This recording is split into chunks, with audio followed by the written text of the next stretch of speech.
Hola, buenas tardes. Mi nombre es Yeritzi García, soy estudiante de Derecho en la Universidad Vizcaya. El día de hoy voy a presentarles los últimos temas vistos en clase de la materia de Derecho Civil de tercer cuatrimestre. La ejecución forzada es el procedimiento mediante el cual el acreedor obtiene el cumplimiento coactivo de una obligación cuando el deudor no la cumple voluntariamente. El auto de exequendo es la resolución judicial que ordena llevar a cabo la ejecución forzosa de una obligación y el embargo de bienes suficientes del deudor. El embargo es el acto jurídico por el cual se aseguran bienes del deudor para garantizar el cumplimiento de una obligación o el pago de un crédito. Los bienes que se pueden embargar son todos los bienes del deudor que sean susceptibles de apropiación y que no estén expresamente exceptuados por la ley. Los bienes que no se pueden embargar son los bienes declarados inembargables por la ley, como el patrimonio de familia, los bienes de uso indispensable, los instrumentos necesarios para el ejercicio de la profesión u oficio, los alimentos, salarios de la parte protegida de la ley y demás bienes que el Código señale como inembargables. La acción pauliana consiste en que el acreedor dispone de la acción pauliana y de la acción de simulación para privar de eficacia los actos del deudor que lo dejan o lo aparentan dejar en insolvencia. La acción oblicua consiste en que se dispone de la acción oblicua para anular la conducta omisiva del deudor, tendiente a impedir que ingresen a su haber patrimonial bienes que legítimamente le pertenecen. ¿En qué supuesto se paraliza la acción oblicua? Pues este consiste en 4. Número 1. Si pagan el acreedor totalmente el crédito de este. Número 2. Se otorgan garantía bastante que asegure el acreedor el demandante el pago de su crédito. Número 3. Si demuestran la solvencia del deudor del demandante. Y número 4.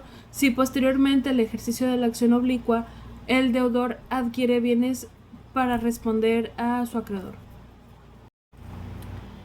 La sentencia de la acción oblicua al acreedor beneficia para pagarse preferentemente respecto a los demás acreedores.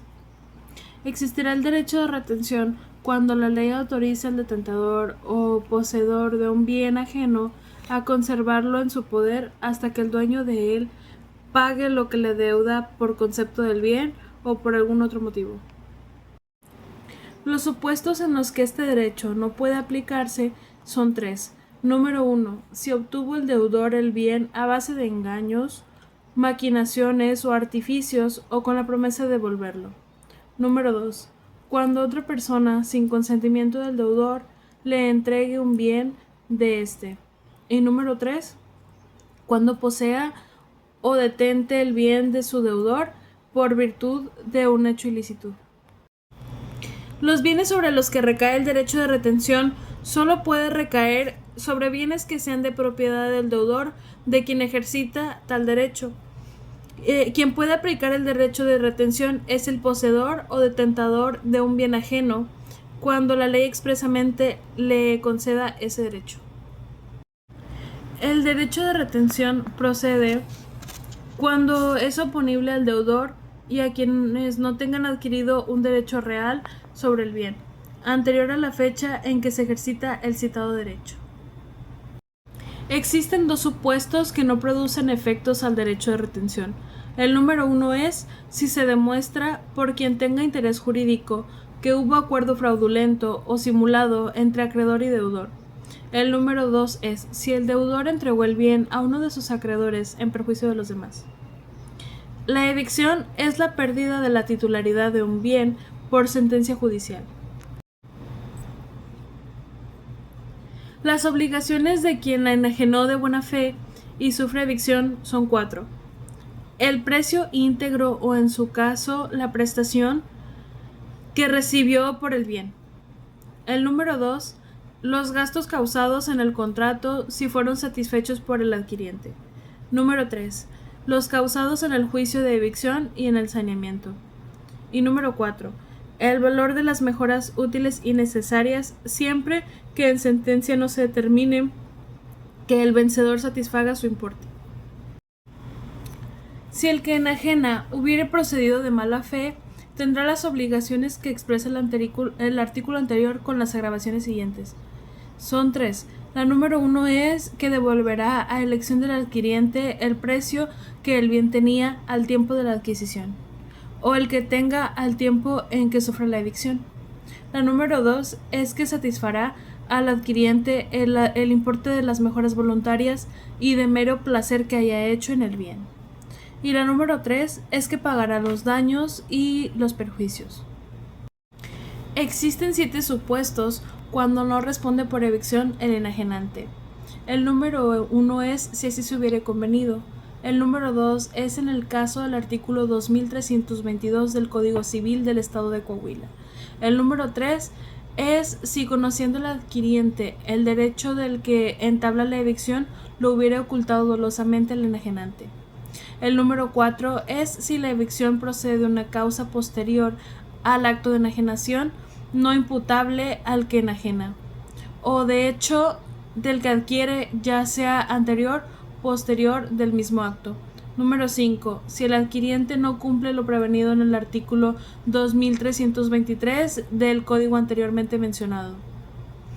Número 6. Si el adquiriente y el que reclama transigen o comprometen el negocio en árbitros sin consentimiento del que enajenó. Y número 7. Si la evicción tuvo lugar por culpa del adquiriente.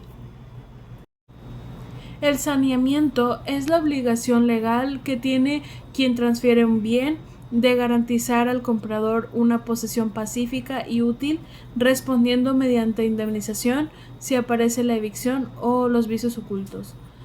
Los supuestos en los que procede el saneamiento son si el enajenante está obligado al saneamiento por los vicios o defectos ocultos del bien enajenado, que lo hagan impropio para el uso a que se le destina, o que disminuyan de tal modo este uso, que de haberlos conocido el adquiriente no hubiera hecho la adquisición o bien habría dado una prestación menor. Los supuestos en los que no procede el saneamiento es cuando el enajenante no es responsable de los vicios o defectos manifiestos o que estén a la vista, ni tampoco de los que no lo están. Si el adquiriente es un perito que por razón de su oficio o profesión debe fácilmente conocerlos. ¿Cuándo hay cesión de derechos? Habrá cesión de derechos cuando el acreedor transfiera a otra persona los que tenga contra su deudor. La forma en que se ceden los derechos del acreedor no requieren el consentimiento del deudor. Lo que pasa con las garantías establecidas cuando se ceden los derechos del acreedor, la cesión del crédito comprende todos los derechos accesorios, privilegios, garantías personales y reales, así como los intereses, salvo pacto en contrario. Cuando se cede el crédito a varias personas, tiene la preferencia quien primero haya notificado la cesión al deudor, salvo lo dispuesto para títulos que deban registrarse.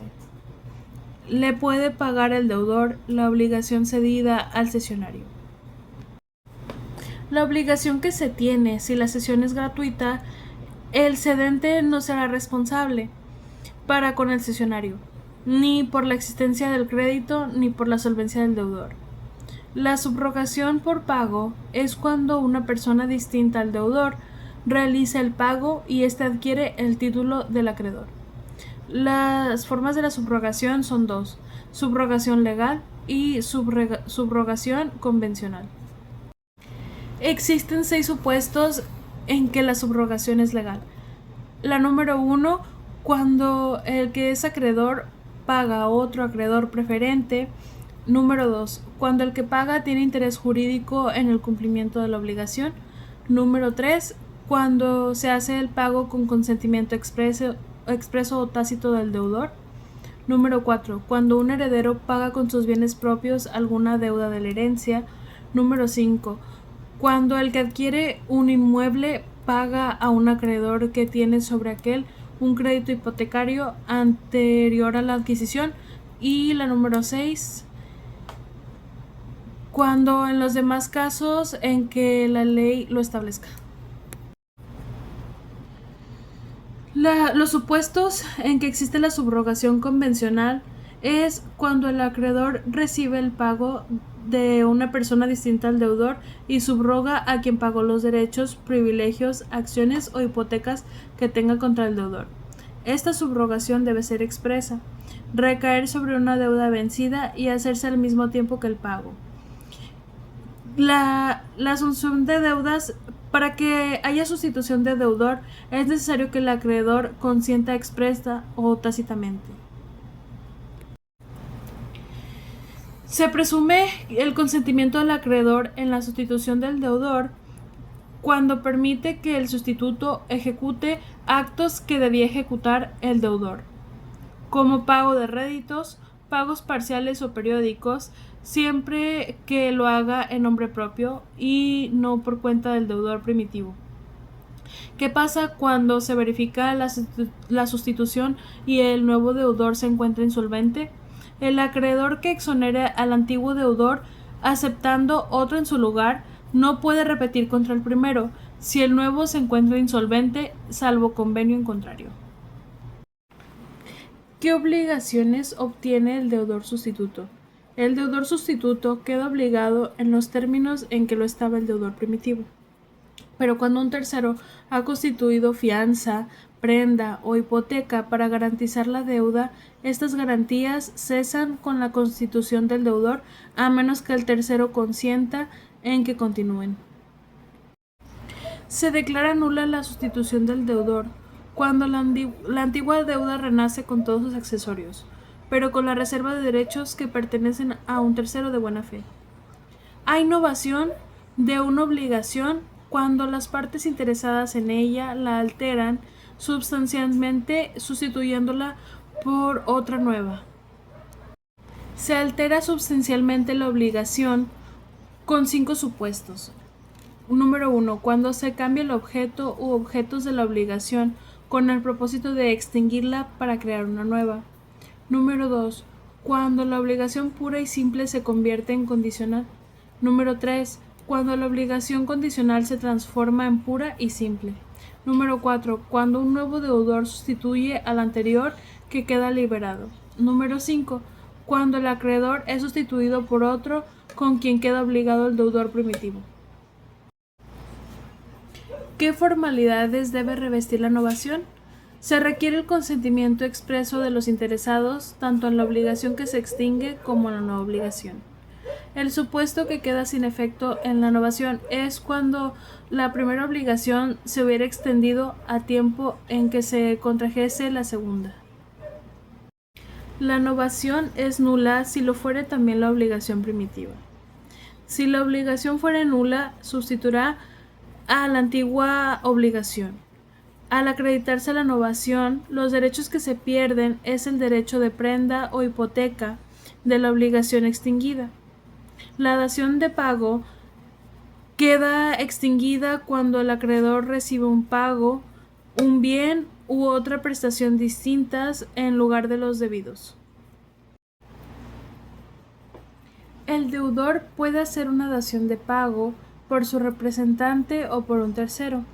Si el acreedor sufre la evasión del bien recibido como pago, la dación será nula. Si el bien dado en pago no tiene vicios ocultos, la obligación primitiva no renacerá. La compensación se efectúa de obligaciones cuando dos personas son deudoras recíprocas y por su propio derecho de deudas fungibles, líquidas y exigibles. Se requiere para que proceda la compensación 4 supuestos. El número 1. Que ambas deudas consistan en una cantidad de dinero. Número 2. Que cuando sean fungibles los bienes debidos sean de la misma especie y calidad. Número 3. Que en el supuesto en que se refiere la fracción anterior, la especie y calidad de los bienes debidos se hayan designado al celebrarse el contrato. Y en la número 4. Que las deudas sean igualmente liquidadas y exigibles. Y por último, 2 supuestos más. El número 1, la deuda líquida, a la cual se le llama deuda líquida a aquella cuya cuantía se haya determinado o pueda determinarse dentro del plazo de 9 días. La deuda exigible es aquella deuda cuyo pago no puede rehusarse conforme a derecho. Con los dos supuestos anteriores me gustaría dar por concluido el tema del día de hoy. Muchas gracias.